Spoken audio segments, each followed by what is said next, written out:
Muy buenos días a todos y a todas. Es un placer realmente estar acá. Se ve muy impresionante esta sala tan colmada de compañeros y compañeras docentes de todo el país, de muchas provincias argentinas, de las cuales yo también me siento parte porque compartimos muchas de nuestras realidades, muchos de nuestros problemas y también muchos de nuestros potenciales en los territorios, tanto rurales como urbanos. Y bueno, vamos a tratar de compartir durante unos minutos algunas ideas que, como se dijo, están muy centradas en la escuela rural porque me toca actualmente ser el director nacional del Departamento de Educación Rural en Uruguay, por lo tanto tener a nuestro cargo todas las escuelas rurales del país en tareas de asesoramiento técnico y de apoyo pedagógico didáctico. Pero además, como bien se dijo, yo me defino como un maestro rural, más allá de la situación actual, porque siempre he desempeñado mi carrera docente directamente en escuelas rurales en el Uruguay, escuelas que nosotros llamamos unidocentes o de personal único, escuelas unitarias, que son la mayoría de nuestras escuelas, y creo que eso también sucede aquí en Argentina por una razón de escala. Sin embargo, no me voy a detener en la escuela rural, voy a tratar de no detenerme en esa aula diversificada, como vamos a ver ahora, o el aula plurigrado, como se le llama en Argentina, sino que voy a tratar de trascender un poco el espacio de la escuela rural y tratar de, entre todos, ver cómo lo que sucede en el aula plurigrado, lo que sucede en esa diversidad propia de un aula plurigrado y lo que provoca como efectos en la enseñanza de los docentes, bien puede suceder en cualquier aula porque todo grupo que aprende es diverso y necesita, por lo tanto, de una enseñanza diversificada. Y desde ese punto de vista, desde la oportunidad que la escuela rural plantea, desde su diversidad, proyectada a cualquier situación educativa, ya no solo del nivel inicial y primario, es que vamos a compartir algunas claves de pensamiento de lo que hemos ido construyendo en el Uruguay.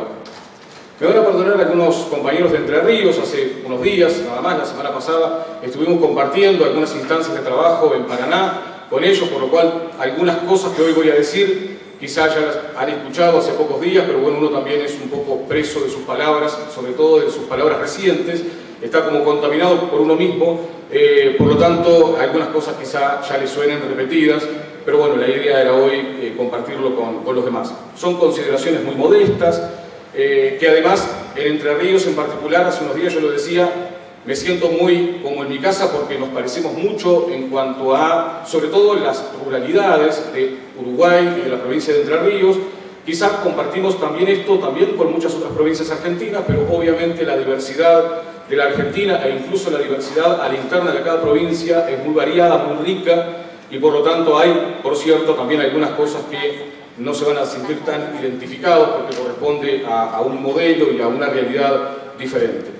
Lo primero que habría que decir, y aprovechando la presentación del compañero, no por corregirlo, sino por simplemente señalar un aspecto que parece resultar curioso, pero es parte de lo que Marisa planteaba acerca de la conformación de los sistemas educativos, y esto incide también en lo que son las estructuras supervisivas. Yo no trabajo para el Ministerio de Educación en Uruguay, aunque sí trabajo exclusivamente en la educación pública. En la educación pública en dos niveles, en la educación inicial y primaria, porque trabajo en las escuelas públicas, en este caso en las escuelas rurales, pero formando parte del sistema público de educación inicial y primario, que a su vez forma parte de un gran sistema de educación pública que comprende también la educación media, la educación técnico-profesional y la formación docente. Y por otro lado trabajo en la Universidad de la República, que también es educación pública a nivel superior y universitario. Pero ninguna de esas entidades, ni la Administración Nacional de Educación Pública, ni la Universidad de la República, tienen nada que ver con el Ministerio de Educación y Cultura.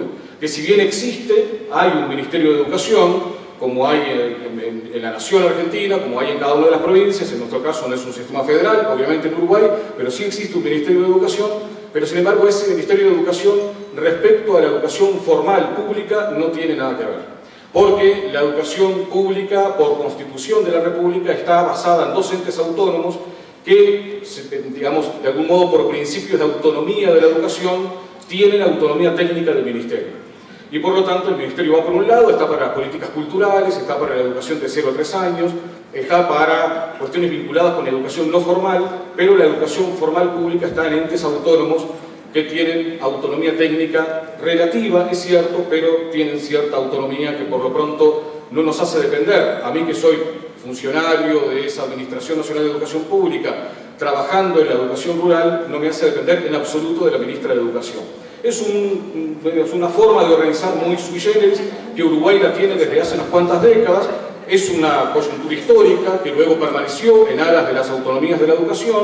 No está ni bien ni mal, aunque en Uruguay, digo porque no es comparable con lo que sucede en otros países, ni siquiera en la Argentina, pero en Uruguay es algo bastante defendido, e incluso en la última modificación de la Ley de Educación, en el año 2014, ese punto de la autonomía de la educación, si bien hubo planteos políticos para modificarla y darle al Ministerio de Educación un cierto carácter y unas ciertas funciones que hoy no tiene, sin embargo eso no fue posible porque los docentes, los estudiantes y la opinión pública en general se mantuvieron firmes en defensa de esa autonomía y, digamos, ahí vamos, digamos, con nuestras dificultades y con lo que eso puede tener también como positivo, ahí vamos marchando en nuestro sistema un poco bicho raro en América Latina, por lo pronto, de la educación pública.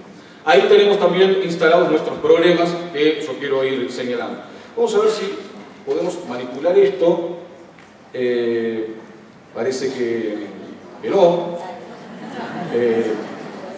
Yo no quiero ser menos que Marisa, que tampoco pudo al principio. Ahora sí. Muy bien. Perfecto. La idea era ir del aula heterogénea, y por eso este título de Paisajes áulicos e institucionales diversificados.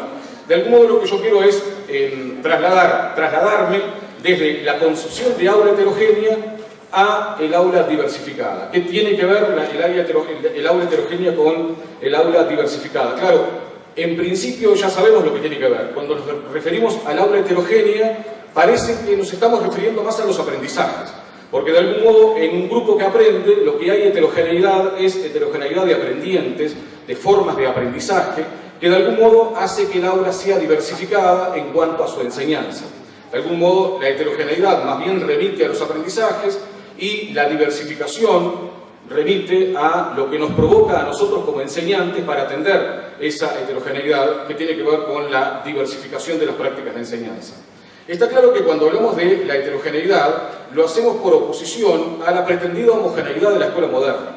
Desde el momento en que la escuela moderna se estructuró y se pensó a sí misma, en esa intención, porque la escuela moderna es un invento, aparte un invento en la historia de la humanidad relativamente reciente, esa invención está muy matrizada por la idea ilusoria, fantasiosa, de la homogeneidad de los grupos que aprenden. Eso, de algún modo, desde el momento en que clasificamos a los niños por edades y los metemos en compartimentos estancos, llamados aulas, y generamos la correspondencia edad, grado, grupo, clase, entonces allí hay una pretendida homogeneidad vinculada con cómo se aprende a esa edad, en qué etapa evolutiva se está, y por lo tanto la idea de que el grupo es homogéneo hasta cierto punto.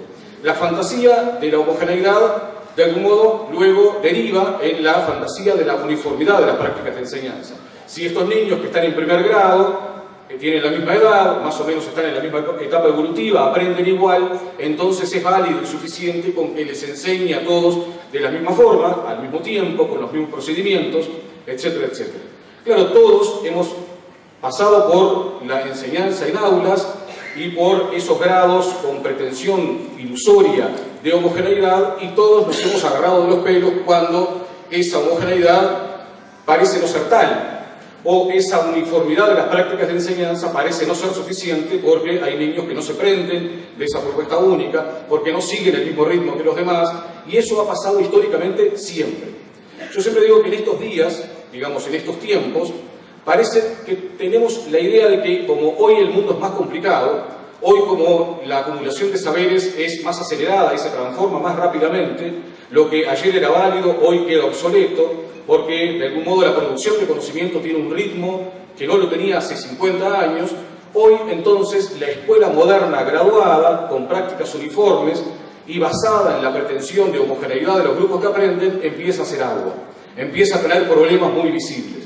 Pero yo creo que siempre tuvo problemas, no son problemas de hoy son sí más visibles, más visibilizados, estamos haciendo cosas para que esos problemas realmente aparezcan y que podamos reaccionar ante ellos, pero siempre uno puede ver cuando hace historia de la educación como en todas las épocas la escuela moderna siempre generó rezagados, siempre generó alumnos que no podían sumarse a la propuesta uniforme y ese rezago finalmente terminaba con el abandono de la escuela. De algún modo la idea de la escuela no es para vos, o yo fui a la escuela un tiempo, pero no era para mí, etc. Esa idea naturalizada de los años 40 o 50, en sistemas educativos fuertes como los uruguayos y los argentinos. Sin embargo, esa escuela igual produjo esos efectos, porque de algún modo la pretensión de uniformidad siempre se chocó con rasgos de heterogeneidad. Está bien, cuando uno mira un grupo, de algún modo algo en ese grupo, sobre todo si es un grupo monogrado, sí, ciertamente hay algo de lo uniforme que tiene que ver con la edad de los niños, que puede diferir pero levemente, o con su etapa evolutiva, que claro, cuando aprendimos, cuando nos formamos como docentes, muchas veces se nos enseñó que de algún modo la evolución del aprendizaje es una evolución de las etapas evolutivas. Si este niño está en la etapa de las operaciones concretas, entonces todavía no tiene capacidad suficiente de abstraer, y por tanto yo le tengo que enseñar un concepto matemático con coquitos, con palitos, con piedritas, con algo que él pueda manipular, tocar, etcétera, porque todavía tiene que estar en contacto con los objetos concretos. Sin embargo, en alguna etapa sobreviene la etapa de las operaciones formales, en donde el niño ya puede formalizar un pensamiento, ya puede abstraer y llegar a una concepción desprendiéndose de los objetos concretos. Pero también es cierto que, si bien eso es un dato, y es un dato imprescindible para nuestra formación, también es cierto que tenemos dos niños de la misma edad, que están en la misma etapa evolutiva, que se supone que deberían aprender igual, y sin embargo tenemos que hay una diferencia enorme, que a veces se puede deber a problemas de aprendizaje, pero a veces no. A veces simplemente se debe a otros factores que también intervienen en la heterogeneidad del aprendizaje y que no está atado solo a la etapa evolutiva, no está atado solo a la edad, sino que también tiene que ver con tipos de aprendizaje, con estilos de aprendizaje, con historias de vida, con procedencias sociales, con personalidades, con una multiplicidad de factores que nos hacen humanos y que por lo tanto nos hacen diversos. Todo grupo humano es diverso y todo grupo que aprende es diverso, aun cuando artificialmente conformemos a ese grupo a partir de una clasificación por edades, como hacemos en la enseñanza formal. Pero no hay que olvidar que esos niños que los clasificamos por edades en la enseñanza formal provienen de un mundo anterior, desde que ellos nacieron, que están en contacto con otros que no se le parecen. Y que fuera de la enseñanza formal, cuando salen de la escuela, o fuera de la escuela cuando egresan de la misma, vuelven a un mundo de relaciones con otros que no se le parecen, que son hermanos mayores, que son adultos, es decir, que portan saberes que algunos los comprenden y otros no, y en ese mar de vínculos entre pares signados por la asimetría respecto al saber, es que todos nos movemos. Sin embargo, la idea de la homogeneidad nos hacía, por lo menos en Uruguay, pero quizá aquí, en algunos lugares por lo pronto, eso también ocurrió, o sigue ocurriendo en parte, cuando nos enfrentábamos, docentes de aula, a un grupo. Al principio del año teníamos que hacer el diagnóstico del grupo, y en un cuadernito por ahí anotábamos casi siempre como primeras palabras, grupo muy heterogéneo. Y lo decíamos por la negativa, digamos, qué desgracia, me tocó este grupo heterogéneo. Y en realidad, claro, creíamos decir gran cosa con eso. Creíamos que, calificando al grupo como heterogéneo, estábamos diciendo algo acerca del grupo, porque estábamos esperando, porque había una expectativa de que en algún momento nos íbamos a encontrar con un grupo homogéneo, porque ese era como un signo de lo esperable de la escuela moderna. Claro, éramos unos desgraciados porque pasaban los años y siempre nos encontrábamos con grupos a cada cual más heterogéneo. Entonces creíamos que eran nosotros, ¿no? Qué cruz, me tocó esto, siempre año a año. Hoy, claro, es difícil de sostener eso porque, de algún modo, si algo sabemos es que el grupo siempre es heterogéneo, siempre hilando suficientemente fino en un análisis grupal, siempre se nos van a aparecer rasgos de heterogeneidad, que ya no serán por la edad, si estamos ante un grupo de tercer grado, pero serán por otras muchas características que siempre nos harán visualizar el grupo como heterogéneo y por lo tanto actuar en consecuencia. La diversidad es una diversidad de cualquier grupo, por lo tanto, y no solo ya la del grupo plurigrado de la escuela rural. Claro, nosotros nos basamos en esa oportunidad que la escuela rural nos ofrece, más allá de un sinnúmero de desafíos que también plantea la escuela rural, pero el aula plurigrado, desde el punto de vista de lo que genera en la relación entre pares, que son entre sí muy diversos, porque no solamente están teniendo distintas formas de aprender, sino que aprenden cosas distintas y de distintas formas y con distintos ritmos. y de algún modo ese tipo de diversidad nos abre una puerta de entrada para pensar la diversidad de cualquier grupo, pero sobre todo nos brinda una oportunidad porque, aún atravesado por la fantasía de la escuela moderna, el maestro rural siempre se enfrentó a una realidad con una diversidad que no podía desconocer. Cuando uno se enfrenta al tipo de diversidad que hay en un aula, yo voy a decir muchas veces multigrado porque es el término que utilizamos en Uruguay, pero es el aula plurigrado. Cuando el maestro se enfrenta al aula plurigrado, ese tipo de diversidad que está allí presente es una diversidad a la cual no puedo mirar para otro lado, no puedo desconocer y tampoco puedo hacer que eso no incida sobre la enseñanza. Es un tipo de diversidad que me obliga, aunque siga atravesado por la fantasía de la escuela moderna y aunque siga atravesado por la idea de la graduación, de todos modos tengo que hacer que la enseñanza también sea diversa.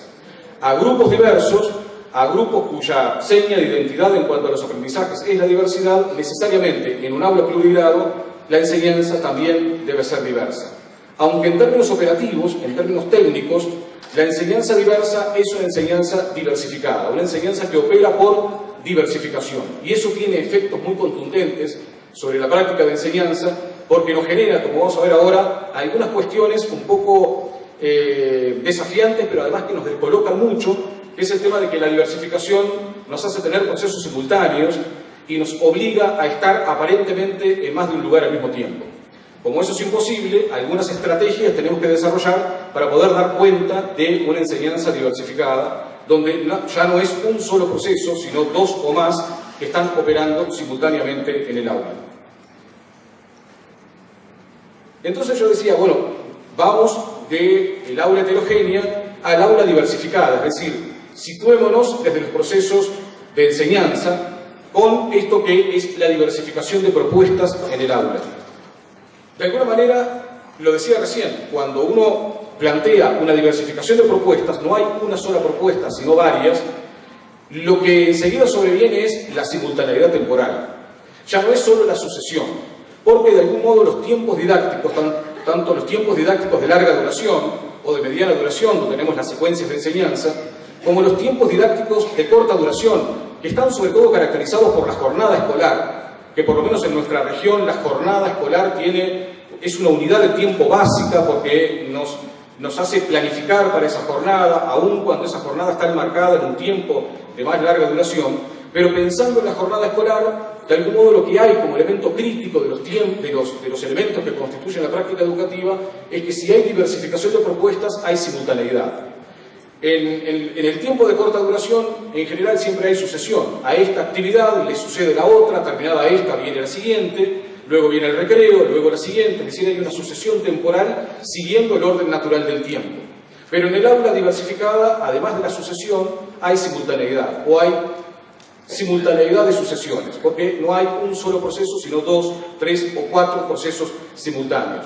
La simultaneidad, esto de que en el territorio áulico haya 2 o más procesos simultáneamente, pero el maestro es uno solo, de algún modo hace que el maestro deba alternar. Debe alternar en el sentido de que de algún modo tiene que dar cuenta de más de un proceso. Si tiene 2 o 3 procesos en el aula, porque hay 2 o 3 subgrupos, los pequeños, los medianos, los grandes, o en un aula monogrado de tercer grado, por alguna razón igualmente puede haber más de un subgrupo, porque ahí viene la clave para proyectar lo que los maestros rurales hacen en sus aulas a cualquier aula. Uno dice, bueno, el maestro rural necesariamente tiene que diversificar, porque tiene chiquitos por acá, tiene más grandes, entonces tiene varios niveles, tiene, digamos, una manera de estructurar el aula por la diversidad que el aula le plantea, pero por la diversidad que el aula le plantea a ese maestro de tercer grado, que tiene que ver ya no con la edad ni con el grado, porque ahí ya no hay multigrado, tampoco hay multiedad o levemente, pero hay multi-algo, hay multiplicidad de aprendizajes por diversas razones, por cómo se percibe el saber, porque unos niños perciben el saber más por lo visual que por lo auditivo, porque unos niños son más fuertes en un área que en otra, hay diversidades, por lo tanto en algunos momentos podrá también diversificar esa aula y plantear no ya una sola propuesta, sino más de una, y ahí de todos modos vendrá la simultaneidad y la alternancia entre tareas dirigidas y tareas autónomas. El maestro, ¿cómo puede dar cuenta de 2 o más actividades simultáneas, siendo que no puede estar al mismo tiempo en 2 lugares distintos? Aunque me han hecho dudar, porque parece que las mujeres pueden hacer varias cosas al mismo tiempo. Eso me han dicho muchas veces, entre nosotros no.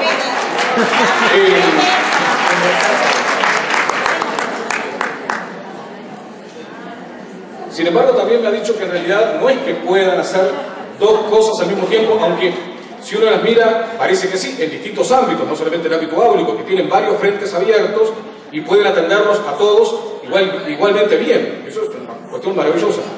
Pero parece ser que no es que puedan hacer las dos cosas al mismo tiempo, sino que lo que hay allí es una habilidad para alternar rápidamente, para alternar entre un frente y otro rápidamente. Es como cambiarse el chip de un momento para otro, y eso es algo que en el aula multigrado o en el aula diversificada, aunque no sea plurigrado en lo formal, pero sí en lo conceptual, es algo que se debe hacer. Uno tiene que alternar rápidamente entre frentes distintos, con procesos simultáneos que son diferentes. Entonces, ahí lo que hay es una atención a la diversidad desde lo didáctico. No sé por acá, o no sé en sus provincias, pero en los últimos años mucho se habla de la atención a la diversidad. El término atención a la diversidad es un término que yo le llamo término legitimante de discursos, porque es un término del orden de lo políticamente correcto. Abundan esas expresiones en los discursos políticos o en los discursos técnicos de la formación de los docentes o de la supervisión también, pero ¿qué quiere decir realmente atención a la diversidad? Porque los términos legitimantes de discurso, uno los mete en un discurso y hace que el discurso se legitime. Queda bien, capaz que te digo un disparate, pero meto eso y hay un menú de términos que bien usados parece hacer quedar bien un discurso. Pero el peligro de los términos legitimantes en discurso es que se nos vuelven sentido común y a la larga se van vaciando de significado. Es decir, entre dos interlocutores aparece el término, pero los dos interlocutores no necesariamente entienden lo mismo por ese término, y eso nos pasa mucho en la educación, que hay muchos términos que quedan bien, legitiman discursos, son términos con los cuales uno así a priori no podría estar en desacuerdo, pero no siempre están significando lo mismo. Eso se llama la deriva de significantes. Un significante que va derivando por distintos significados. Cuando yo hablo con mis estudiantes y digo, si ustedes van a escribir un artículo para una revista o para un trabajo, lo bueno es que cuando utilicen términos de esta naturaleza, términos muy utilizados en educación, hagan una nota al pie y digan, bueno, en este trabajo, por tal término, se va a entender esto y aquello. Podrá tener otro significado, pero en este discurso, en este texto, en esta conversación, significa esto, para igualar de algún modo los términos de la conversación y de la interlocución. Atención a la diversidad puede decir muchas cosas, a veces es solo el reconocimiento de la diversidad. Sí, bueno, es fácil a esta altura reconocer que los grupos son diversos. No solamente un grupo plurigrado, cualquier grupo es diverso, eso por las razones que decíamos recién, es algo que fácilmente lo podemos decir. Pero cuando decimos atención a la diversidad desde lo didáctico, ahí nos estamos metiendo con la enseñanza, de algún modo decir, bueno, atendemos la diversidad desde las prácticas de enseñanza. Atendemos a la diversidad haciendo que la propia enseñanza sea diversa o, como decíamos recién, diversificada. Entonces, es cierto que los dos términos, el de plurigrado y el de multiedad, son dos términos muy asociados porque por la estructura de nuestra escuela, cuando hay plurigrado, necesariamente hay multiedad, o si hay multiedad en la enseñanza formal, eso determina un plurigrado. Sin embargo, también es cierto que a veces hay multiedad, pero no hay plurigrado. Y eso nos lleva a pensar que la cuestión de los plurigrados en cuanto a concepción didáctica no es ya solo aplicable a la escuela, sino que también lo podemos visualizar en el funcionamiento áulico de la educación media e incluso de la educación superior y universitaria. Cuando yo estoy ante mis alumnos de facultad, en general puedo estar ante un grupo de primer semestre o de primer grado o del primer año y por lo tanto allí no hay formalmente un multigrado. Pero hay alumnos que tienen 19 años y otros tienen 70. Hay una fuerte multiedad que respecto a las formas de aprender y respecto a la forma en que circula el saber en el aula, tiene eso también efectos muy contundentes. Por lo tanto, a veces no hay multigrado en lo formal, pero hay multiedad que sobre los aprendizajes mutuos y la forma en que el saber circula dentro de ese aprendizaje por interacción entre pares asimétricos, ese también tiene efectos. La multiedad y el multigrado coinciden a veces y a veces no, pero los efectos sobre la práctica de enseñanza es un efecto interesante en ambos casos. Se aprende en la diferencia. Aprender entre pares asimétricos respecto al saber, de algún modo, es lo que nosotros decimos el gran potencial de las aulas plurigrado. Está claro que para un maestro rural el aula plurigrado ofrece muchos desafíos, eso es muy evidente, desafíos sobre todo vinculados a cómo ejercer la enseñanza, por lo que decíamos recién, por la simultaneidad, por la diversificación, por hacer que esa ingeniería didáctica pueda funcionar, y eso es un desafío enorme, pero si nos paramos desde el punto de vista del aprendizaje, aprender en un aula multigrado, aprender en el marco de relaciones de asimetría, tiene un gran potencial. Porque de algún modo, si hay un valor que tenemos que rescatar del aprendizaje, es el valor de las asimetrías. La palabra asimetría en educación a veces tiene mala prensa, porque parece ser que en educación todo tiene que ser más o menos horizontal, lo cual está muy bien, pero las asimetrías son inevitables. La primera gran asimetría que hay en el aula es entre los roles que cumplimos los docentes y los alumnos. Ahí hay una asimetría respecto al saber, lo cual no quiere decir que siempre estemos vinculados al esquema de el que sabe al que no sabe. El que enseña en un aula también aprende, y el que aprende también transmite y también enseña. Pero los roles que cumplimos son roles diferentes, enseñantes y aprendientes, y eso respecto al saber guarda relaciones de asimetría. Eso uno lo podría verificar, digamos, en términos muy sencillos. Digamos, uno quiere aprender algo, yo quiero aprender sobre física de partículas, entonces me junto con el compañero acá y digo, che, vamos a hablar de física de partículas. Y me dice, yo no sé nada. Bueno, pero igual, vamos a conversar, nos tomamos un café. Y bueno, ¿qué podemos hacer? Avanzamos, nos hacemos algunas preguntas, pero en algún momento vamos a decir, mira, vamos a juntarnos con alguien que sepa del tema. O sea, vamos a juntarnos con alguien que de algún modo tenga respecto a nosotros una relación distinta a la que nosotros tenemos con respecto a esos saberes. Porque los aprendizajes, en cierto punto, necesitan de las asimetrías. La primera gran asimetría es entre enseñantes y aprendientes. Pero la asimetría que se da en un grupo plurigrado es entre los aprendientes. Hay relaciones de asimetría respecto al saber entre los aprendientes. Y eso juega a favor de los aprendizajes, tanto para los más grandes como para los más pequeños.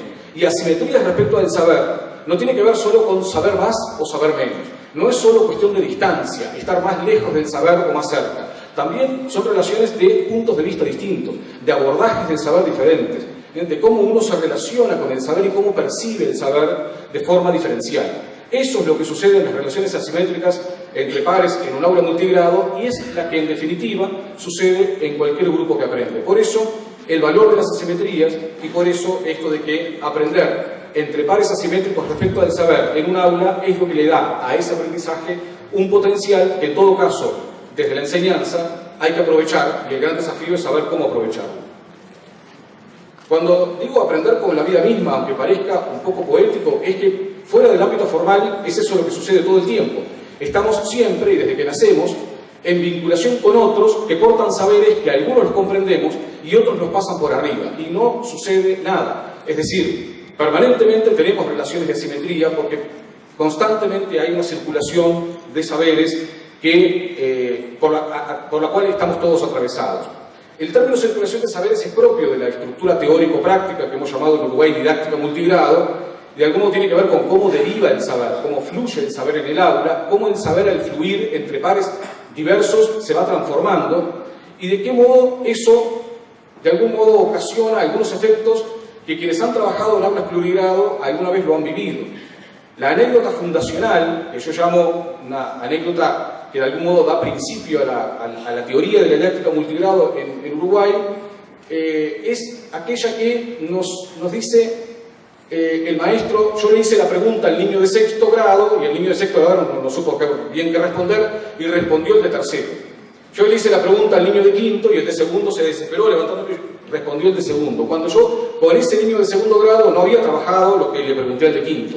Pero la circulación de saberes en el aula va más allá del maestro, es una circulación que se da naturalmente por compartir un ámbito, por compartir el espacio físico, por compartir tiempos, por generar unas interacciones que, aunque el maestro las quiera evitar, porque es cierto que a veces las hemos querido evitar, estableciendo segmentaciones territoriales en el aula, los grandes por acá, los más chicos allá, para que no se interfieran, para que no se genere un caos, etc.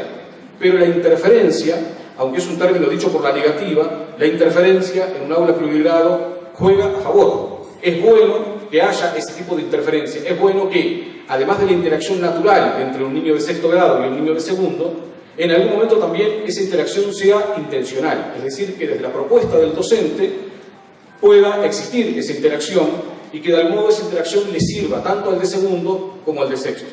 Y eso es lo que vamos a tratar de comentar. Porque uno podría decir, bueno, ¿Para qué? ¿Por qué razón? ¿Por qué poner en interacción pares que están aprendiendo de manera distinta y además están aprendiendo cosas diferentes? Muchas veces en las aulas plurigrado y en cualquier aula que por extrapolación apliquen técnicas propias de los plurigrados, hay una dinámica de apertura, diversificación y cierre. Porque si hay diversificación y sobreviene simultaneidad, es a partir, cuando esto se puede hacer, no obligatoriamente, pero cuando el maestro logra encontrar hilos conductores comunes, la diversificación sucede a partir de ciertos elementos que son comunes a todo el grupo. Porque por más diverso que sea un grupo, el grupo sigue siendo grupo, sigue siendo una unidad. Y aunque el grupo esté conformado por niños de todos los grados, de todos modos hay algo que los aglutina como grupo, que es el ámbito físico, que es la pertenencia al grupo, que es el conocimiento mutuo, y por lo tanto eso, desde lo didáctico, tiene que operar. Cuando hay una apertura, como en el ajedrez, la apertura es una apertura común, que puede diferir, puede haber muchas técnicas de apertura, pero la apertura es dirigida al grupo total, donde el tema se presenta, donde hay un elemento, una materialidad, un concepto o una temática que por su naturaleza es válido que yo la pueda trabajar con todos. Pero a partir de eso que es común, de ese tema común, de ese problema de la comunidad, de ese planteo, de esa lámina que estoy mostrando, etcétera, que es común, luego empieza la diversificación. Cuanto más diverso sea un grupo, la diversificación antes empieza, porque cuando yo me dirijo al grupo total, esa presentación no puede durar demasiado tiempo si hay niños de 4 años a 12 o 13. Por lo tanto, si la diversificación es muy grande, entonces, si la heterogeneidad es muy grande, esa diversificación empieza antes. Pero si hay apertura común, también hay un cierre que es común. Y el cierre común implica esto de volver al grupo total para volver al tema original, para volver al problema que nos une, para volver al concepto del cual estamos todos detrás, aunque cada subgrupo haya trabajado contenidos diferentes. Por eso la alternancia o la dinámica apertura, diversificación y cierre tiene esos efectos. Ahora, voy a concentrarme, dado que recién ya me sacaron tarjeta amarilla, voy a concentrarme solo en 2 o 3 cosas vinculadas a instancias donde ponemos a los alumnos a interactuar entre sí respecto a saberes que, si bien están vinculados con un saber común, con un hilo conductor común, son saberes diferentes. El de sexto está aprendiendo sobre fotosíntesis y el de primero está aprendiendo sobre diferencia entre un ser vivo y no vivo. Hicieron cosas distintas. Quizá hay algo que los une, que es un problema común, o una salida, porque fueron a la huerta, o fueron a una producción, a un lugar, es decir, hay algo que los une, pero trabajaron cosas distintas. ¿Por qué poner en una puesta en común a circular el saber entre todos? En una dinámica muy simple, muy concreta, unos minutos, para invitar al niño de sexto grado a que le cuente, no al maestro, sino a todos, lo que estuvieron trabajando. Primero porque yo hago circular el saber. Y ese niño de primero va a escuchar hablar de fotosíntesis, el de segundo también. No sé si lo va a aprender o no, seguramente no, ni lo voy a saber, yo no le voy a preguntar. Pero lo voy a poner en contacto con un saber que, si bien no tiene que aprendérselo hoy, lo va a tener que aprender más adelante. Y hay como una especie de predisposición a un saber con el cual se va a encontrar más adelante en sucesivas oportunidades, y en algún punto va a encontrarse con la necesidad de aprenderlo. Pero además, porque ese saber que está allí en juego tiene algo que ver con lo que él está aprendiendo. Por lo tanto, hago circular el saber de ese modo, pero al hacerlo circular pongo al niño de sexto en un acto de transmisión. Y eso me parece que eso es algo maravilloso que en cualquier grupo que aprende se puede realizar. Poner al niño que está en un proceso de aprendizaje en un acto de transmisión. La palabra transmisión también es cierto que tiene cierta mala prensa en la educación, pero lamento decir que cuando enseñamos, transmitimos. Aunque claramente la transmisión no es solo enseñanza, o dicho de otro modo, la enseñanza no es solo transmisión, pero la transmisión forma parte. Inés Dussel tiene un trabajito sobre eso, de reivindicar la cuestión de la enseñanza como transmisión, y es parte. Ahora, cuando ponemos al alumno a transmitir un saber que está aprendiendo, no lo ponemos estrictamente en el lugar de enseñante, porque él sigue siendo alumno, sigue siendo aprendiente, pero lo invitamos a transmitir el saber que está aprendiendo, a transmitírselo a sus pares. Y el acto de transmisión, más que un acto de enseñanza, el acto de transmisión es más bien un acto de aprendizaje. Porque cuando transmitimos, redondeamos un saber. Cuando nos ponemos en la actitud digamos, en la actitud intelectual exigente de transmitir algo que hemos aprendido, o peor aún, estamos aprendiendo, de algún modo, de alguna manera, estamos consolidando un saber. Si no, pongamos a nosotros mismos como experimentos, ¿no?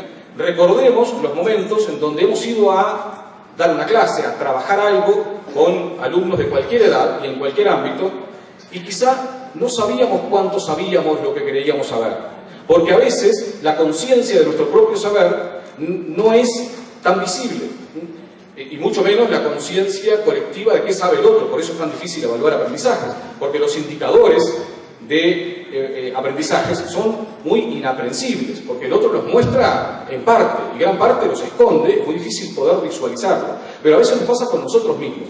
Entonces, cuando comprobamos cuánto sabíamos de algo, lamentablemente a veces lo comprobamos en el momento mismo de transmisión, es decir, cuando estamos transmitiendo, ahí nos damos cuenta, o por la mala nos empantanamos en algo, o estamos transmitiendo algo y alguien nos pregunta, o nos dice, a ver, explícamelo de otro modo, y ahí nos empantanamos en un viaje del cual no salimos, alguien nos hace una pregunta, a todos nos ha pasado, y, muy bien, sí, bueno, lo vemos mañana, porque no tenemos tiempo, no tengo ni idea, porque en realidad no estaba suficientemente preparado, pero a veces nos ocurre lo contrario, y es maravilloso. Y eso al niño también le ocurre en el proceso de aprender. Estamos explicando algo, estamos en el ejercicio de la transmisión y tenemos como un insight. Nos pasa algo interiormente. Dice, mirá vos, ahora conecté esto con esto, mirá, ahora me doy cuenta. En este momento me doy cuenta. Lo podemos disimular ante los niños y seguimos como si tal cosa, pero a la internamente tenemos una gran satisfacción de que ese es el momento en que lo aprendimos. Creíamos saberlo, pero en el momento en que lo transmitimos, ahí lo redondeamos, ahí lo consolidamos. Eso, si bien no está suficientemente investigado, tiene que ver con el lenguaje, tiene que ver con que el niño, también nosotros de adultos, cuando transmitimos algo que estamos aprendiendo, necesariamente tenemos que ordenar nuestras ideas, porque tenemos que colocarlo en la deriva del lenguaje, en la secuencia lingüística. Bueno, a ver cómo te explico esto. Empiezo por acá, sigo por esto otro. Y el niño de sexto grado le decimos, bueno, explicarle esto a los de quinto, a los de cuarto, explicar esto de fotosíntesis, a ver cómo lo... Entonces, el niño, de algún modo transmitiendo, consolida su propio aprendizaje. Pero después les digo, a ver, vení, transmitir esto a los pequeños de acá, a los de inicial, a los de primer grado. Pero esto es muy difícil, no me van a entender, ¿no? ¿Cómo no te entienden? Sí, a ver, explícaselo a ellos. Y el niño tiene que hacer un ejercicio todavía más difícil, que es adaptar el discurso al auditorio. Esto que permanentemente hacemos todos, que de algún modo es parte de una competencia comunicativa. No hablamos igual en cualquier ámbito, sino que de algún modo, sobre la base del mismo saber, adaptamos el discurso a quien nos escucha. Entonces, ¿qué necesariamente hay que hacer ahí? Bueno, sustituimos términos, el niño tendrá que explicarse de otro modo. A ver, hacete entender. No importa si el niño luego va a aprender o no, porque el objetivo no es que el niño pequeño aprenda sobre fotosíntesis, pero yo voy a observar al niño de sexto a ver cómo lo hace, a ver cómo puede modificar algún término y todo lo que está implícito en la transmisión de un saber, colocar analogías, ejemplos, ilustraciones, cambiar palabras de lugar, como se dijo antes, que cambia mucho la manera en que estoy transmitiendo y que estoy llegando al otro. Entonces, ahí hay un ejercicio que va a favor del aprendizaje, que es efecto de las interacciones entre pares asimétricos. Pero además, yo observando a ese niño, y siendo que es tan difícil saber si el otro aprendió o no, tan difícil en el sentido de que no me puedo conformar solo con hacerle la pregunta. A ver, niño, ¿qué es la fotosíntesis? Él me responderá algunas cosas, pero la respuesta siempre es insuficiente para saber si realmente aprendió o no, porque el aprendizaje es mucho más que responder una pregunta. Por lo tanto, hay algo que tiene que ver con este indicador de transferencia, este indicador que está puesto en la transmisión, que yo miro al niño de sexto a ver cómo explica lo que está aprendiendo, y eso es un indicador muy confiable de aprendizaje. Yo miro a ver qué discurso habla, si es un discurso muy pegado a lo que leyó en el libro, o a mis propias palabras cuando se lo expliqué, o a lo que encontró por ahí, o él encuentra sus propias palabras y encuentra otras diferentes para explicar lo mismo a otra parte del auditorio. Porque explicar lo mismo de otra manera es algo que es posible si yo el saberlo sé bien, si lo tengo fuertemente consolidado. Si yo algo lo tengo prendido de alfileres y alguien en el auditorio me dice, no te entiendo lo que me estás diciendo, explícamelo de otra forma, lo podré hacer si lo que sé lo sé bien. Si lo leí anoche para explicarlo hoy, y más o menos lo tengo agarrado ahí apenas, no seré capaz de armar un segundo discurso. Porque esta competencia comunicativa está muy atada al saber. Y por lo tanto, la manera en que el niño, en el marco de relaciones interactivas en el aula, plurigrado o no plurigrado, pero que hay diversidad, yo puedo observar cómo el niño hace ese ejercicio y ahí encuentro un indicador de evaluación de aprendizajes bastante más confiable que las preguntas, el ejercicio o el problema. Está claro que las preguntas que hacemos los docentes son preguntas muy extrañas y por eso es que también, si bien operan y parecen jugar bien en la cancha del aula, fuera del aula muchas de las preguntas que el docente hace, que los docentes hacemos, no tienen mayor sentido. Pero eso no es para eliminar la lógica didáctica de las preguntas y las respuestas, algo que en el diálogo didáctico es fundamental, pero sí es para repensar esto de no quedarse conforme con las respuestas de los alumnos ante las preguntas de los docentes. Y en nuestra tarea supervisiva, de algún modo poder trabajar con los docentes y ponernos a pensar el tipo de preguntas que hacemos y el tipo de respuestas que obtenemos de los niños y qué valor, qué significado, qué interpretación nosotros como docentes le damos a esas respuestas, es algo bien interesante para reflexionar. Si nosotros ante una respuesta de un alumno interpretamos a la ligera que el alumno eso ya lo sabe, solo porque respondió bien la pregunta del docente, estamos fritos. Porque, y esto está bastante claro en Quino, Mafalda lo dijo muy bien, y está muy claro en Stolfi. Mafalda hace poco decía, en el sentido de que leí la tira hace unos días, le decía a Miguelito, yo estoy empezando a sospechar que cuando la maestra pregunta, no es porque ella no sepa. Claro, el tipo de preguntas de los docentes, no para saber, como cualquiera preguntaría en el mundo ordinario, sino para saber si el otro sabe. Eso nos condiciona no solamente el tipo de preguntas, sino también condiciona las respuestas, porque como dice Jean-Pierre Astolfi, él habla del mecanismo de la ceja. Él dice, bueno, el niño responde porque nota en la pregunta del maestro, pero también nota en el cuerpo de la maestra, de sus gestos, de su actitud corporal, nota evidencias de por dónde puede ir la respuesta. El mecanismo de la ceja que dice Astolfi es que le dice al niño, a ver niño, el sol es una estrella. No. A ver, hay una puesta en escena que él y todos los demás saben que le erró como la pera, que por ahí no va. Entonces, luego están las repreguntas y alguien a la larga responde bien. Acá es muy fácil responder bien porque es una pregunta dicotómica. Si estaba mal, entonces el siguiente va a decir que sí. Y muy bien, se pasó a otra cosa, muy bien, pero no tuvo más remedio que responder eso. Ahí no está el saber. Y cuando son preguntas no dicotómicas, a la larga se llega también a la respuesta correcta, pero no por el saber necesariamente, que es lo que yo quisiera, pero no necesariamente, sino porque se llega porque hay una apuesta de ir llevando por las repreguntas, por el tipo de gestos, porque hay incorporado en las preguntas y que el niño en un ejercicio maravilloso, que también los adultos cuando estamos en actitud de alumnos también ejercemos, muchas veces, porque es parte de lo que por allí está escrito el oficio del alumno, parte del cumplimiento del oficio del alumno, algo que desde Philip Jackson ya sabemos que es el currículum oculto, que no está explícito en ningún lugar, pero todos cumplimos parte de él, y lo del contrato didáctico, que es algo maravilloso que ocurre y que tiene que ver con un contrato que nadie firma, pero todo el mundo más o menos cumple. En estos tiempos parece que algunos niños no cumplen tan bien ese contrato didáctico del rol de alumno como se esperaba, pero de todos modos eso está presente.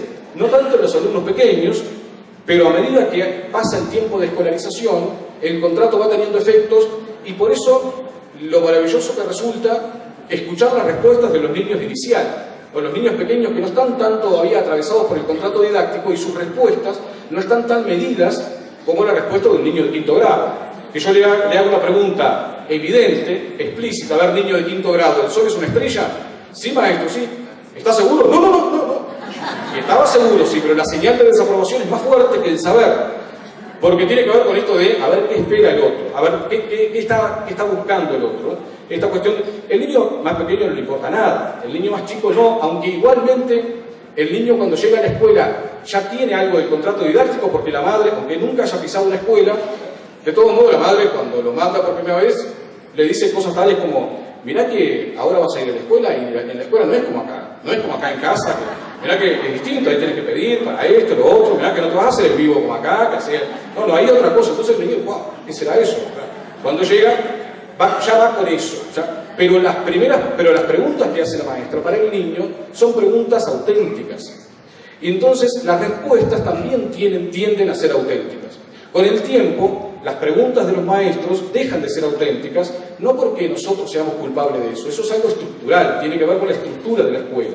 Porque, está claro, nosotros muchas veces en los ejercicios de orden didáctico que hacemos con los niños, uno puede decir, bueno, en vez de ir directamente al objeto de conocimiento, la tradición didáctica implica, y con razón, aunque extralimitarse es cierto que también provoca problemas, hacemos rodeos. Hacemos rodeos en donde no vamos directamente al objeto de conocimiento. Hoy se dijo, no vamos a decir cómo son las cosas, sino hacer que el otro descubra cómo son las cosas. Y le damos herramientas para que el otro pueda ir descubriendo, para que se pueda dar cuenta. Eso está muy bien. Abusar de eso, a veces es un problema también. Pero es cierto que la cuestión de los rodeos es algo que funciona en el aula. Funciona en el aula, porque fuera del aula eso no tiene ninguna consistencia. Pero dentro del aula sí, dentro del aula la tiene toda. Por eso es que cuando te digo, bueno, yo voy a trabajar con el niño, empiezo a conversar con el niño. A ver, vamos a hablar de tal cosa. Entonces hablamos como si fuera una conversación normal, que tuviésemos en la cancha de fútbol, en el club, en la plaza. El niño al principio se cree que eso es así, pero más grande ya, cuando empezamos a hablar, a ver qué quiere esta, ahora, porque claro, ya no es inocente, es hablar para algo, porque dice, a ver, vení, vamos a conversar, a ver, ¿qué hiciste el fin de semana? Ah, muy bien, jugaste al fútbol, bien, y bueno, y a ver, ¿y la cancha, cómo es la cancha donde jugás? Ah, es muy grande, bueno, está, a ver, vamos a dibujar la cancha acá, ¿de qué forma tiene la cancha? Ya la conversación, ya le empezamos a enchufar algo, a partir de algo que en principio fue inocente, porque eso también forma parte del contrato didáctico. A veces no funciona, y cuando no funciona hay una maravilla. Hace un tiempo, una maestra, en un curso de formación, nos dijo algo, yo siempre cuento esta anécdota porque dice mucho acerca de qué pasa cuando el contrato didáctico todavía no está muy firme y cómo podemos aprovechar eso para generar algo diferente. La maestra nos contaba, yo quería trabajar tiempos verbales con una niña de segundo grado, entonces quería meter eso en el marco de una conversación. Vení niña, vamos a conversar. Muy bien, la niña fue a conversar. Entonces, dice, a ver, niña, ¿tú qué haces el fin de semana? Bueno, dice, ¿qué haces tú en tu casa antes de venir a la escuela, temprano? Era una escuela rural. Entonces la niña dice, maestra, yo me levanto muy temprano, vivía en el campo. Me levanto muy temprano, mi mamá me llama, entonces vamos al galpón, juntamos los huevos, ordeñamos la vaca, venimos a la casa, ella prepara el mate, en Uruguay tomamos mucho mate, desayunamos, yo preparo la mochila, ensillo el caballo y salgo para la escuela. Ah, muy bien, todo eso haces. Sí, todo eso, maestro. Ah, muy bien. A ver, ¿y ayer, por ejemplo? Lo mismo, maestra, igual. No, igual. Bueno, pero lo hiciste ayer. Sí, pero igual. Bueno, pero si lo hiciste ayer, ¿cómo decís? Bueno, si lo hiciste ayer, decís, bueno, ayer me levanté temprano, fui al galpón, ordeñamos la vaca, preparé el desayuno, salí para la escuela. Sí, bueno, a ver, y si lo fueras a hacer mañana, mañana, maestra, ¿a usted qué le pasa? No entraba en razón, porque, claro, la pequeña decía, ¿qué parte de lo que te expliqué no entendés? Si es igual siempre, es igual. Pero la niña no le estaba respondiendo a la maestra como si fuera la maestra, sino como si fuera su mamá. La niña, todavía exenta del contrato didáctico, en realidad no vio que hubiese algo raro detrás de las preguntas. En realidad, bueno, es una pregunta, es una conversación normal, digamos. En algún momento esa niña luego sí va a ver, ante la segunda pregunta ya vería que algo estaba pasando. A ver esta pregunta por dónde viene, porque eso es como del orden de lo inevitable. Y la cuestión del camino directo o indirecto hacia el objeto de conocimiento es lo mismo. Fuera de la escuela, si no, nos podemos poner a pensar. Le dice, mira, esa computadora que tienes acá, ¿cómo se hace para tener la pantalla completa? Y yo le digo, mira, a ver, fíjate bien, ¿qué te parecen las teclas? Esta de color azul, ¿para qué será? A ver, observala bien. O, a ver este otro botón, a ver, experimenta, toca. Y me va a decir, no, decime cuál es la tecla que tengo que apretar. O sea, esa cuestión de hacer ver al otro solo funciona en la escuela, porque fuera de la escuela eso no es un mecanismo aceptable, ¿no? Hay una lingüista uruguaya que dice algo así con esto de las preguntas de las maestras, y dice, bueno, es que nos paramos acá en la calle y decimos a un transeúnte, a ver, el Parque San Martín queda para allá, o el Cerro San Bernardo queda para allá. Entonces, salteño acá me dice, sí, sí, ah, muy bien, muy bien. Me quedar mirando y me dice, ¿esta qué le pasa? O es maestra o está rayada. En realidad, estas señales de aprobación y demás son propias del aula. Ahora, son propias del aula, y ya termino, porque son propias del aula y no pueden dejar de serlo, pero tener conciencia de eso sí hace una diferencia. No es para dejar de hacer esto, porque es propia del aula y de la relación didáctica, pero tener conciencia, de algún modo, tiene que ver con cómo poner esto a funcionar cuando hay pares asimétricos, que los concebimos como asimétricos, y, por ejemplo, hacer que las preguntas no solo las haga el docente, sino que se pueda fomentar la cultura de la pregunta y que sean los niños también que formulen preguntas. Es decir, en el sentido de que cuando es el niño de sexto el que está relatando el saber a todos, que sus compañeros formulen preguntas a ese niño de sexto, y necesariamente esas preguntas muchas veces van a estar atravesadas más por la curiosidad, por el interés o por no comprender lo que está pasando, más que por lo que está atravesada la pregunta del docente. Necesariamente la pregunta del docente va a estar atravesada por otras cosas. Es cierto también que las preguntas de los niños con el tiempo se van escolarizando. En una relación de tutoría, en una investigación que hicimos en Uruguay hace un tiempo, vimos cómo una niña de sexto hacía una relación de tutoría con un compañero de primero. Había terminado su tarea, la niña de sexto grado, y sin preguntarle a nadie, en el marco de su ejercicio autónomo, porque ya estaba pactado esto con la maestra, se levanta y va al banco del niño de primero a ayudarlo a terminar su tarea. Pero esa ayuda no era una ayuda directa, como uno podría suponer, del tipo, borraste 5, pon un 4, pasa línea acá y mostrarle a la maestra el cuaderno. No, era del tipo, primero que había una inclinación de su cuerpo en actitud de protección al más pequeño, en un mismo banco había como una actitud de tutoría en términos de protección, de acompañamiento, y después del mecanismo indirecto propio de la maestra. La niña le decía, ¿te parece esto acá? A ver, fíjate bien esto otro. No eran sus palabras, eran las palabras que había tomado prestadas de la maestra como modelo de enseñante que tiene más a mano. Entonces ya sus preguntas, estando en sexto, en ese vínculo, ya eran preguntas que estaban fuertemente escolarizadas. De todos modos, igual la relación de esa niña con el niño de primero era una relación entre pares. Es una relación entre pares, muy asimétricos, pero es una relación entre pares porque esa niña no es enseñante, no es maestra, sigue siendo alumna, y necesariamente, para que eso sea válido, no solamente el niño de primero se tiene que ver beneficiado de la ayuda de un par mayor. En esa vinculación, la niña grande también tiene que obtener un beneficio como alumna, si no, no vale.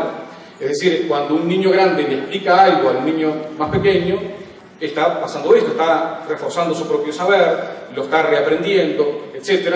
O sea, tiene que tener un beneficio propio en ese vínculo para que eso sea posible y sea viable y legítimo. ¿Qué tengo ahí? Bueno, es eso, es lo de la paradoja de la transmisión, y con esto termino. La transmisión es paradojal porque está asociada a la enseñanza, todos asociamos la transmisión a la enseñanza, pero bien mirada, la transmisión, en definitiva, es un acto relacionado con el aprendizaje fuertemente, porque nos permite a nosotros, como docentes, detectar señales del aprendizaje.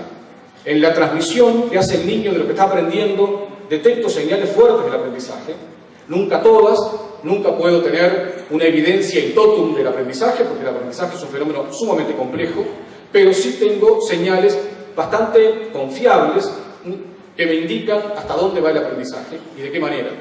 Y también está vinculada con el aprendizaje porque consolida el aprendizaje. Como decíamos hoy, la transmisión ayuda al aprendizaje, y eso es algo que ocurre en todos los ámbitos y en cualquier nivel. Y en un ámbito áulico, sea plurigrado o no lo sea, pero aunque no lo sea, lo concibamos como plurigrado en lo conceptual, aunque no lo sea en lo formal, lo concibamos en lo conceptual por esto de las asimetrías, por esto de la diversidad de aprendientes, más allá de que todos tengan la misma edad, es algo que de algún modo se puede aprovechar, se puede potenciar desde la enseñanza.